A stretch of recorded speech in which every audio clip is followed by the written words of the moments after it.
दोस्तों, सबसे पहले सब्सक्राइब करें, नोटिफिकेशन बेल दबाएं और सबसे पहले वाली ऑप्शन ऑल करें, जिससे हमारी आने वाली नई वीडियो की नोटिफिकेशन आपको फ़ौरन मिल जाएगी।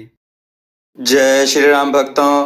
दोस्तों, जो हमने वीडियो में प्रश्न पूछा था कि त्र्यंबकेश्वर ज्योतिर्लिंग किस राज्य में स्थित है, तो उसका उत्तर है महाराष्ट्र के नासिक जिले में स्थित है। चलिए आज की कथा श्रवण करते हैं। आज की कथा है ब्राह्मण और उसके 3 वचन।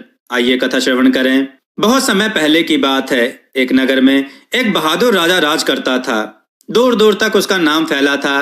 वह बहुत समझदार था। प्रजा का पालन बड़े ध्यान से करता था, जैसे पिता अपने संतान की देखभाल करता है। उसके राज्य में सभी सुखी थे। सारी जनता उससे प्यार करती थी। एक दिन उसके दरबार में एक गरीब ब्राह्मण आया और उसे नीति के 3 वचन सुनाए। राजा ने ब्राह्मण से पूछा, आप क्या चाहते हैं? ब्राह्मण ने कहा, मुझे अपनी बेटी का विवाह करना है। अगर हर नीति वाक्य के बदले मुझे 1000 स्वर्ण मुद्राएं मिल जाएं तो मेरा काम चल जाएगा। राजा ने मंत्री को आज्ञा दी कि ब्राह्मण को 3000 स्वर्ण मुद्राएं दे दें। फिर उसने तीनों नीति वचनों को कागज पर सुंदर ढंग से लिखवाकर अपने बिस्तर के सामने दीवार पर टंगवा दिया। रात को जब राजा सोने गया तो उसकी निगाह सामने लिखे 3 वाक्यों पर गई। पहला था, राजा को सदा सतर्क सजग रहना चाहिए।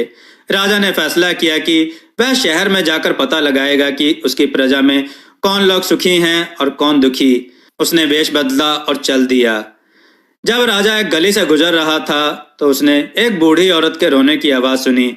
उसके पास जाकर उसने पूछा, ओ माई, तुम्हें क्या परेशानी है? तुम इतनी दुखी क्यों हो? बुढ़िया बोली, भैया, तू मेरे रोने धोने की चिंता क्यों करता है? अपने रास्ते जा। राजा ने कहा, कम से कम इतना तो बता दो कि तुम्हें क्या परेशानी है, शायद मैं तुम्हारी मदद कर सकूं। बुढ़िया बोली, मैं राजा के किले की देवी हूँ। मैं उसके राज्य में बहुत प्रसन्न थी, लेकिन अब राजा की उम्र बस 1 सप्ताह की रह गई है। 7वें दिन एक सांप जाकर उसको डस लेगा और वह मर जाएगा। मैं इसी बात से दुखी हूँ।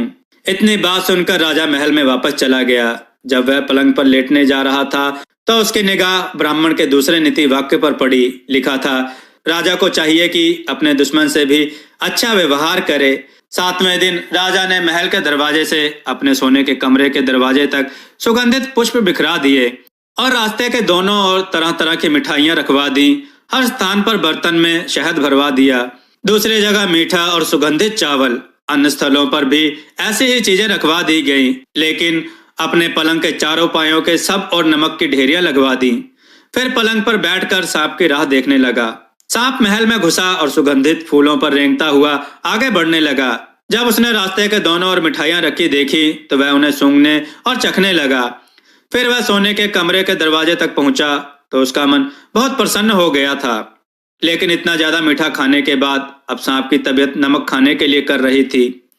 जब पलंग के पास आया और पलंग के चारों ओर नमक की ढेरियां देखी तो वह जल्दी जल्दी नमक खाने लगा। जब तबीयत भर गई तो वह पलंग के पाए के ऊपर चढ़ने लगा, लेकिन ऊपर पहुंचते ही वह रुक गया। वह समझ गया कि राजा का नमक खाने के बाद उसे नहीं डसना चाहिए, इसलिए वह नीचे उतरकर चला गया। इस तरह राजा की जान बच गई। वह ब्राह्मण के 2 नीति वचनों का मूल्य समझ गया। राजा का एक मंत्री बहुत दुष्ट था। वह राजा को मारने का षड्यंत्र रच रहा था। एक बार राजा बीमार पड़ गया तो मंत्री ने राजवैद्य को अपनी ओर मिला लिया। उसे इस बात पर राजी कर लिया कि वह राजा को दवा के साथ विष देगा और इस तरह राजा मर जाएगा। कुछ 1000 सोने के सिक्के मिलते ही राजवैद्य इस घिनौने काम के लिए तैयार हो गया। राजवैद्य दवा लेकर राजा के पास गया। राजा दवा खाने के लिए पलंग पर उठकर बैठ गया। जो ही वह दवा खाने को था, उसकी निगाह ब्राह्मण के तीसरे नीति वाक्य पर पड़ी। राजा को चाहिए कि कुछ भी करने से पहले उस पर भली प्रकार से सोच विचार कर ले।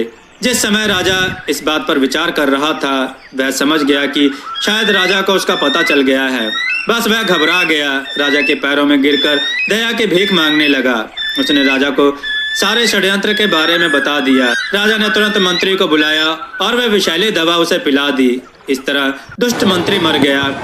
राजा ने उस वैद्य को बंदी बनाकर कारागृह में डलवा दिया। ब्राह्मण के 3 नीति वाक्यों ने राजा के प्राण बचा लिए। राजा ने ब्राह्मण को बुलवाया और उसे अपना मंत्री बना लिया। उसके बाद राजा ने बहुत बड़े बड़े कार्य किए। वह बहुत समय तक सुख से जिया। दोस्तों, आपको यह कथा कैसी लगी? अपने विचार और सुझाव कमेंट में जरूर दें। हमारी कथाओं को लाइक करें, हमारे चैनल को सब्सक्राइब करना ना भूलें। हमारी कथाओं को शेयर जरूर करें, जिससे लोगों को अच्छा ज्ञान प्राप्त हो। जय श्री राम भक्तों।